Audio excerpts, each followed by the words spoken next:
आखिर इन्होंने ऐसा क्यों कहा है कि मैं अपने 5 से 11 लाख रुपए दूंगा जो वसीम रिजवी को जूता मारेगा? सर, ऐसा बयान देने की क्या ज़रूरत पड़ी सर? तो जनता के सामने सच रखते हैं।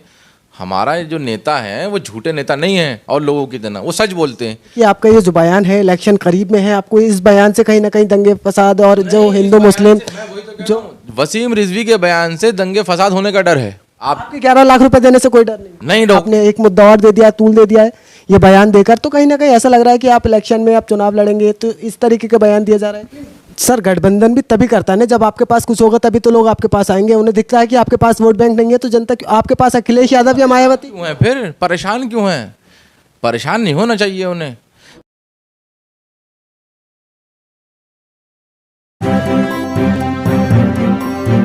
मीडिया वॉइस, आपकी आवाज। नमस्कार, आदाब। मीडिया वॉइस देख रहे हैं आप, मैं हूं आपके साथ अल्फराज शेख। इस वक्त हम मौजूद हैं उत्तर प्रदेश के जिला मुरादाबाद में। आज हमारे साथ बातचीत करने के लिए मुरादाबाद से AIMIM के नगर अध्यक्ष जनाब एडवोकेट साहब वकील रशीद हमारे साथ हैं। इनसे बात करेंगे। अभी हम आपको ये बता दें कि अभी बीते दिन पहले ही इन्होंने एक बयान दिया है कि वसीम रिजवी जो आप त्यागी हो चुके हैं, उनको अगर मेरा जूता कोई मारेगा तो मैं 11 लाख रुपए दूंगा। काफ़ी सारी न्यूज़ चैनल में इनकी चर्चाएं चल रही हैं, इनकी वीडियो वायरल हुई है। हम इन्हीं से जानेंगे कि आखिर इन्होंने ऐसा क्यों कहा है कि मैं अपने 5 से 11 लाख रुपए दूंगा जो वसीम रिजवी को जूता मारेगा। सर, ऐसा बयान देने की क्या ज़रूरत पड़ी सर? देखिए, वसीम रिजवी जैसे लोग जो हैं वो आप उनके सारे हिस्ट्री उठा के देखेंगे, उनके सारा बयान देखेंगे तो आपको ऐसा लगेगा कि जैसे वो किसी साजिश के तहत जो है वो हमारे देश का माहौल ख़राब करना चाहता है। वो लगातार ऐसे बयान देता है जिससे समाज में तनाव पैदा हो।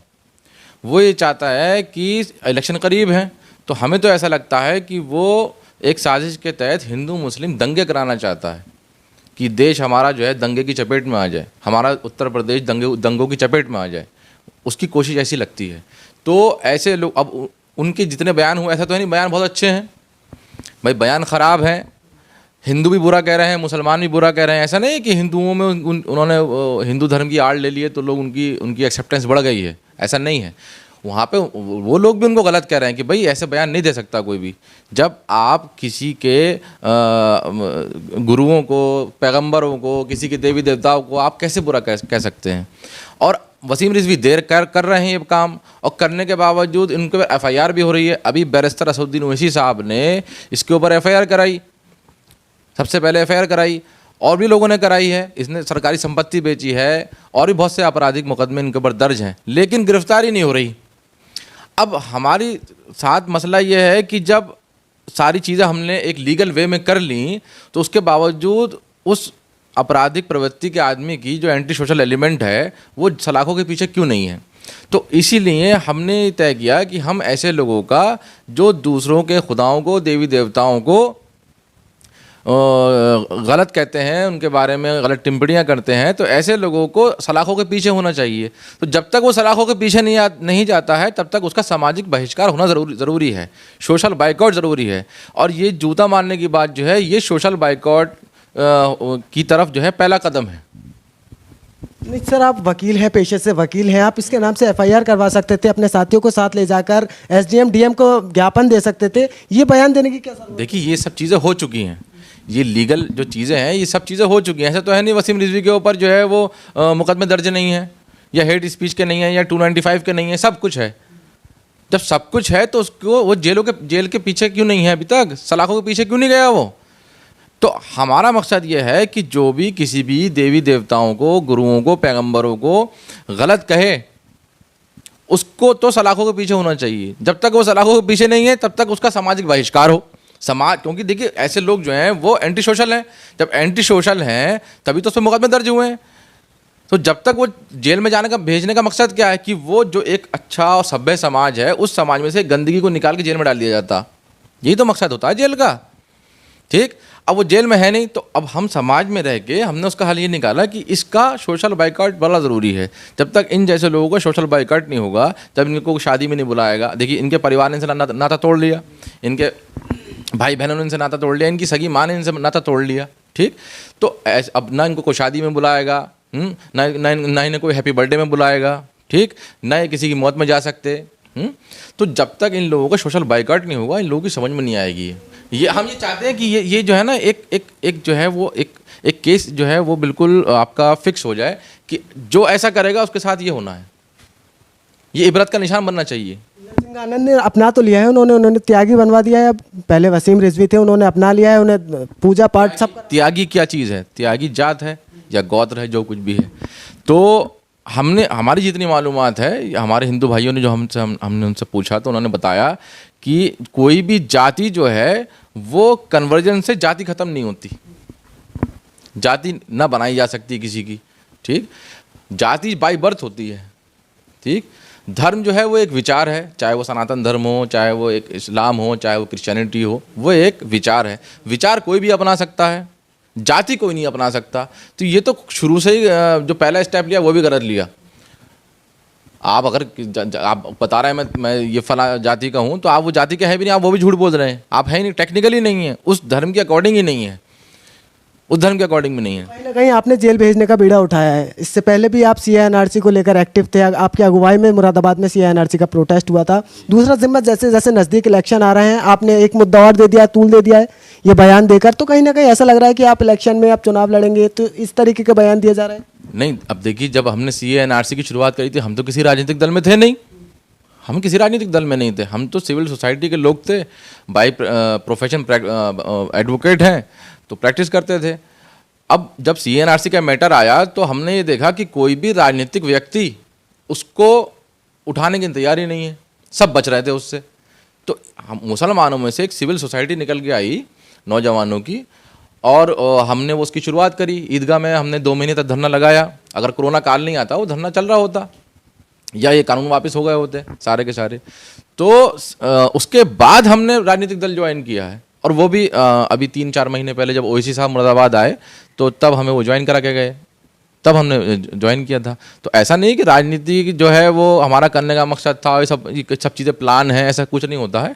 जैसी जैसी स्थिति बनती है, सिचुएशंस बनती है, आदमी वैसे फैसले करता है, उसी के हिसाब से फैसला लिया था। कहीं ना कहीं आपको नहीं लगता है कि आपका ये जो बयान है, इलेक्शन करीब में है, आपको इस बयान से कहीं ना कहीं दंगे फसाद और जो हिंदू मुस्लिम जो वसीम रिजवी के बयान से दंगे फसाद होने का डर है। आपके 11 लाख रुपए देने से कोई डर नहीं होगा डर। ऐसे लोगों का सोशल बाइकआउट होगा। अगर कोई जीसस, अब देखिए वसीम रिजवी जैसे टाइप के लोग जो होते हैं ना, कल को वो TRP के लिए जीसस क्राइस्ट को बुरा कह देंगे, राम जी को बुरा कह देंगे, ठीक। वो कुछ भी कर सकते हैं, उन्हें इस बात से मतलब नहीं है, क्योंकि वो तो एक साजिश के तहत ये काम कर रहे हैं। वो चाह रहे हैं समाज में तनाव पैदा हो। हमारे 11 लाख रुपए इस वजह से हैं ताकि समाज में से तनाव कम हो। जब ये एंटी सोशल एलिमेंट समाज में से कम होंगे तो तनाव कम होगा। इसके लिए सरकार है ना, सरकार काम करेगी इसके लिए। सरकार कहाँ कर रही है काम, आप बताइए। सरकार हम प्रशासन ने उसके ऊपर मुकदमे कर दिए, लोगों ने कंप्लेंट करी, उन्होंने मुकदमे कर दी, सारी चीज़ें हो गई, लेकिन वो सलाखों के पीछे नहीं जा रहा। क्यों नहीं जा रहा भाई? आपने एक एंटी सोशल एलिमेंट जो है वो समाज में खुला क्यों छोड़ रखा है? आप चाहते हैं कि मतलब और तनाव पैदा हो समाज में। मसला क्या है, वसीम रिजवी के बयान की वजह से जो बयान दे रहे हैं सारे के सारे, कोई एक बयान तो है नहीं। जो बेरोजगारी मुद्दा है, आपका शिक्षा का मुद्दा है, महंगाई मुद्दा है, बहुत मुद्दे हैं, तो वो मुद्दे हो गए साइड। अब कुछ लोग ये चाहते हैं कि इलेक्शन जो है वो हिंदू मुस्लिम की बुनियाद पे हो जाए। उनका मकसद सिर्फ ये है कि इलेक्शन हिंदू मुस्लिम की बुनियाद पे हो जाए, बस। तो बताइए, हम हिंदू मुस्लिम बुनियाद पे कब तक वोट करते रहेंगे? कब तक हम जाति के नाम पे वोट करते रहेंगे? हम लोग कब तक हम जो है सिविल सोसाइटी के लोग हैं, हम सभ्य समाज में रह रहे हैं, डेमोक्रेटिक कंट्री है, कब तक हम जो है वो सिर्फ जाति के नाम पे और धर्म के नाम पे बचते रहेंगे? हमें ये नहीं चाहिए। इससे पहले डिप्टी CM का ही एक बयान आता है कि मथुरा काशी की तैयारी है, काम जारी है, मथुरा अभी बाकी है। देखिए, किसकी, कौन से CM की बात कर रहे हैं? CM के। अच्छा, जो स्टूल पे बैठते हैं उनको बैठने के स्टूल वाले। अच्छा, तो मौर्य जी जो हैं, पहले तो मैं कोशिश करूंगा कि उनकी पार्टी के लोगों को मेरी सलाह है कि वो लोग जो हैं अपने मौर्य जी के लिए सोफ़े का इंतज़ाम करें। कम से कम सोफ़ा तो पड़वाएं। जब दूसरे के लिए सोफ़ा पड़ा हुआ है, ब्राह्मण के नहीं पड़ा हुआ है, ठाकुर के नहीं पड़ा हुआ है, तो मौर्य जी के लिए भी सोफ़ा पड़ना चाहिए। ये तो इक्वलिटी की बात हो गई। फिलहाल वो जो कह रहे हैं, ये जो रिश्ता है ना, ये रिश्ता वही कहलाता है, ये रिश्ता वहीं आके जुड़ता है सारा का सारा। मैं जो आपसे कह रहा था अभी कि ये हिंदू मुस्लिम कराना चाहते हैं, ये कहीं ना कहीं प्रोत्साहन वहीं से है। ये प्रोत्साहन जो मिल रहा है वसीम रिजवी को, ये संरक्षण प्राप्त है, ये वहीं से ही है। बहुत बड़ा बयान कह रहे हैं कि मतलब इन्हें संरक्षण जो मिल रहा है वो ऊपर के लोग दे रहे हैं। भाई भाई सरकार में बैठे लोग दे रहे हैं ना, जेल में क्यों नहीं है? जेल में क्यों नहीं है? अभी कोई मामूली आदमी टक्कर हो जाए, किसी का झगड़ा हो जाए, आप उठा के कुछ नहीं करेंगे, 151 में चलान तो कर ही देंगे उसका, 323 5,000 का किस्त तो बना ही देंगे उसके ऊपर, फौरन बना देंगे। क्यों? क्योंकि आप चाहते हैं कि समाज में तनाव पैदा ना हो, शांति भंग ना हो। यहाँ पे वो पूरे देश में शांति भंग करे फिर रहा है, उल्टे सीधे बयानात दे रहा है, और वो जेल में नहीं है। तो हम क्या समझेंगे इससे? देश के गृह मंत्री खुद कहते हैं अगर दूरबीन से देखोगे तो दूर दूर तक गुंडे नहीं दिखाई देंगे, तो वो गुंडे नहीं दिखाई देते? अब पता नहीं उनके पास दूरबीन पता नहीं कौन सी वाली है, उनसे पता कीजिए। उनकी दूरबीन ख़राब है, उनकी दूरबीन ख़राब है। उनसे कहिए सही दूरबीन खरीदें, और सरकारी पैसे से खरीदी आएगी, अपने पैसे से खरीदेंगे नहीं वो, तो वो खरीदें दूरबीन, उन्हें दिखेगा। एनसीआरबी का डाटा देख लें उस दूरबीन से, बस जो एनसीआरबी का डाटा है, नेशनल क्राइम रिकॉर्ड ब्यूरो का, वो उठा के पढ़ लें। वो उन्हीं का जारी करा हुआ है, वो पढ़ लें उसे, वो दिख जाएगा उन्हें कि क्राइम कम नहीं हुआ है। क्राइम का कहाँ कम हो रहा है? बेरोज़गारी लगातार बढ़ रही है, 42 साल में सबसे ज़्यादा बेरोज़गारी हमारे देश की अब है। ऐसी क्राइम बढ़ रहा है, महिलाओं पे जो सुरक्षा का मैटर है वो एक इशू है बहुत बड़ा। ये भी कहा जा रहा है कि रात के 12 बजे महिलाएं गहने पहनकर बाहर निकल सकती हैं। रात के 2 बजे ही तो दलित महिला का जो है वो उन्होंने शमशान में उसके बगैर माँ बाप की इजाज़त के उन्होंने लाश जला दी थी, जिस दलित महिला का रेप हुआ था। ये है तो ये इन्हीं की सरकार में है। अच्छा, क्या लग रहा है आपकी जो पार्टी है AIMIM पार्टी, वो 100 सीटों पर चुनाव लड़ने का दावा वादा कर रही है। अभी पीछे खबरें चल रही थी कि अभी 303 और जो सीटें हैं उस पर भी तैयारी चल रही है, कहीं ना कहीं गठबंधन की भी बातें चल रही हैं, छोटे छोटे दलों को साथ लेने की। किस तरीके से देखते हैं, क्या माहौल है आपकी पार्टी में, क्या वजूद है इस वक्त चुनाव को लेकर? देखिए, अभी 2-3 महीने पहले जब हमारे प्रदेश अध्यक्ष जनाब शौकत अली साहब मुरादाबाद आए थे, तो उन्होंने सबसे पहले एक कदम आगे बढ़ते हुए ऐलान किया था कि हमारे दरवाजे सपा बसपा के नहीं खुले हुए हैं। ये शुरुआत जो थी, ये बात जो थी वो हमारे प्रदेश अध्यक्ष ने कही, शौकत साहब ने। अब आप इस बात की मायने ये समझिए कि ये बात जो थी वो कंस्ट्रक्टिव बात है, लोगों को जोड़ने की बात है, जोड़ने की तो बात थी ना, ठीक। अब अखिलेश यादव और बाकी लोग क्या कह रहे हैं कि हम नहीं करेंगे, वो तोड़ने की बात कर रहे हैं। अब जनता ये सब देख रही है, ये सब कुछ ये बिहार में कह चुके थे, यही सब यहाँ पर कर रहे हैं ये सब। सर, गठबंधन भी तभी करता है ना जब आपके पास कुछ होगा, तभी तो लोग आपके पास आएंगे। उन्हें दिखता है कि आपके पास वोट बैंक नहीं है, तो जनता आपके पास अखिलेश यादव या मायावती क्यों है? फिर परेशान क्यों हैं? परेशान नहीं होना चाहिए उन्हें। वो ना चंद्रशेखर रावण से परेशान है, वो ना शिवपाल सिंह यादव से परेशान है, ना वो आम आदमी पार्टी से परेशान है, ना वो बहुजन समाज पार्टी से परेशान है, वो किसी से परेशान नहीं है। समाजवादी के जितने नेता ऊपर के बैठे हुए हैं सब हमसे ही परेशान है। भाई क्यों परेशान है? जब हमारी इतनी उपयोगिता नहीं है तो आप हमें छोड़ दीजिए ना, जनता फैसला कर लेगी। हराएंगे भाई हम नहीं हराएंगे, हमारा मकसद हराना नहीं है, ये जनता तय करती है। हम थोड़ी हराएंगे किसी को, हम कौन होते हैं किसी को हराने वाले, जिताने वाले? हम ये तो चाहते हैं कि हम इस हार जीत के जो हमारे दिमाग में डाल दिया है कि हम उसको हराने आए हैं और फलाने को जिताने आए हैं, हमारा ज़िंदगी का मकसद फलां पार्टी को हराना है, ये हमारा मकसद नहीं है। हमारा मकसद है खुद जीतना, और ये जनता कैसे जीतेंगे सर? आप 403 सीटों पर लड़ लीजिए, जनता फैसला कर देगी आपके लिए। तो जनता तय करेगी। 403 पर क्यों नहीं लड़ रहे? अब ये तो हमारा जो क्या कहते हैं टॉप लीडरशिप है, हमारे प्रदेश अध्यक्ष साहब हैं, हमारे बैरिस्टर साहब हैं, ये सब लोग तय करेंगे कि हमें कितनी सीटों पर लड़ना चाहिए, क्योंकि आवेदन तो हर सीट से आ रहा है। भाई आवेदन ही सब जगह से है, जब डिमांड है तो सप्लाई तो होगी। तो फिर सभाओं में ये क्यों कहते हैं कि हम 100 पर लड़ेंगे, हो सकता है कि 100 से ज़्यादा पर लड़ लें? ठीक है, क्योंकि 135 लोगों के आवेदन हो चुके हैं, वो इस वजह से बात की जा रही है। तो हम सच नहीं बोल रहे, हम तो जनता के सामने सच रखते हैं। हमारा जो नेता है वो झूठे नेता नहीं है, और लोगों की तरह वो सच बोलते हैं। वो जो कुछ भी कर रहे होते हैं वो जनता के सामने रख देते हैं कि भाई हम ये कर रहे हैं। हमारे पास 135 लोगों के आवेदन आए हुए हैं, हमने 100 सीट की बात करी, 135 लोगों के आवेदन आ गए, तो जनता को बता दी बात, जो सच बात है।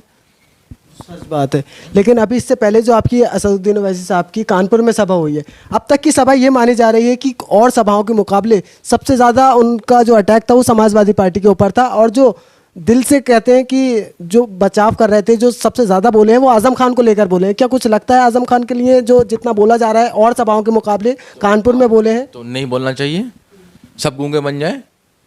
बैरिस्टर असदुद्दीन ओवैसी भारत के अंदर एक ऐसी शख्सियत है अकेली कि जो जहाँ पे भी जुल्म होगा, जिसके साथ भी होगा, बैरिस्टर असदुद्दीन ओवैसी वहाँ उसकी मदद के लिए, बोलने के लिए खड़ा होगा। कश्मीरी पंडितों के लिए बीजेपी वाले नहीं बोल रहे थे, पार्लियामेंट के अंदर ब्राह्मणों के लिए, कश्मीरी पंडितों के लिए असदुद्दीन ओवैसी साहब ने आवाज़ उठाई। हमारी तो पार्टी भी नहीं है वहाँ पे अभी कश्मीर में। तो देखिए मसला क्या है, मसला ये है कि जहाँ पे जुल्म हो, जहाँ गलत होगा, वहाँ आपको असदुद्दीन ओवैसी साहब दिखाई देंगे और उनकी टीम दिखाई देगी। जनता भरोसा क्यों नहीं करती आपके ऊपर? अभी तो आए हैं जनता को, अभी जनता ने हमें मौका नहीं दिया, हमें पहले जनता को मौका देने दीजिए। अभी इलेक्शन आए हैं, अभी हमें दिन ही कितने हुए हैं अभी हम 17 में भी लड़े थे ना? 17 में तो हमारा इंट्रोडक्शन था यहाँ पर उत्तर प्रदेश में। उस वक्त हमारे पास कितनी ज़िला पंचायत की सीटें थी यहाँ पे, वो देख लिए। अब हमने जो ज़िला पंचायत का इलेक्शन लड़ा है उसका रिजल्ट देख लीजिए। तो जनता ने भरोसा जताया है हमारे ऊपर। हमारे क्या कहते हैं, कॉरपोरेटर भी जीते हैं, हमारे पार्षद भी जीते हैं, हमारे जो चेयरमैन के मेंबर हैं वो भी जीते हैं। ऐसा नहीं है, हमारे ज़िला पंचायत भी जीते हैं, मुरादाबाद से भी जीते हैं। तो इस बार 100 में से क्या लग रहा है? 100 सीटों पर ही लड़ेंगे? 100 पर लड़ेंगे तो कितनी जीत रहे हैं? अब ये तो आवेदकों के ऊपर है, वो जिसमें पार्टी डिसाइड करेगी किसको क्या देना चाहिए, कहाँ देना चाहिए, कौन कितनी किसकी विनेबिलिटी है, ये तो पार्टी चेक करेगी। उम्मीद कितनी सीटें जीतने की है? हम तो जितनी सीटों पर लड़ेंगे उतनी सीटों पर जीतेंगे। 100 पे लड़ेंगे 100 जीतेंगे? जितने पे लड़ेंगे उतने पे जीतेंगे।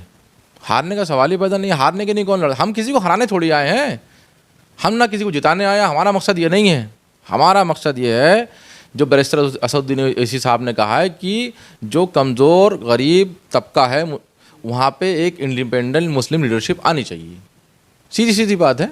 हर समाज की है, मौर्य समाज की है, कुर्मी समाज की है, पटेल समाज की है, जाट समाज की है, जाटव समाज की है, यादव समाज की है, ब्राह्मण समाज की है, ठाकुर समाज की है, हर समाज की है। ब्राह्मण, यादव, ठाकुर, ये जितने समाज हैं ये सब एक साथ दिखाई देते हैं। कहीं ना ये जो मुस्लिम है, आपका बहुत बड़ा तबका कहता है कि हम समाजवादी को वोट देंगे, आपको ही गलत कहता है कि बीजेपी की बी टीम है, उसे कैसे रोकेंगे? देखिए बी टीम वाली बात अभी आपके जो हमारे मुख्यमंत्री हैं उन्होंने भी कहा था कि हम समाजवादी के एजेंट हैं।